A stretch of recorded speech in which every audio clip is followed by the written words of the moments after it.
Tonight, we take a deeper look at President Biden's visit to the Pfizer plant in West Michigan.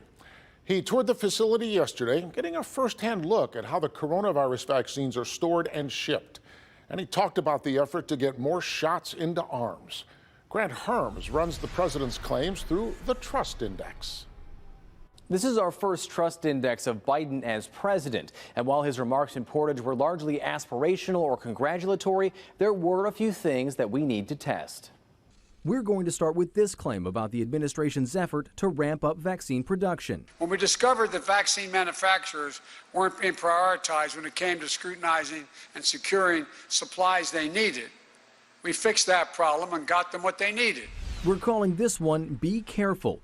The Defense Production Act is generally used to get companies to change production for national interests, while the Biden administration is using the DPA in a more targeted way than the Trump administration. The Trump White House did initially use it to encourage vaccine development at a time when the vaccine was far from production ready, and they instead turned to other ways to incentivize pharmaceutical companies to work on the vaccine. It is fair for Biden to claim his DPAs helped speed up the supply chain, but his statement ignores some of the groundwork laid by the last president. Next, this about the number of vaccinations. We're averaging 1.7 million a day. Soon we'll be at 50 million, and I'm confident we'll exceed the number. We're calling this another Be Careful because it needs context. The president here was referring to his 100 million shots in 100 days pledge. The country surpassed the 50 million shots mark around Valentine's Day, and 50 million fully vaccinated Americans are expected by the end of March. But those shots are over time, not in a day, as the president's statement might appear to suggest. And then there's this, a staggering statistic of the number of hungry Americans during the pandemic.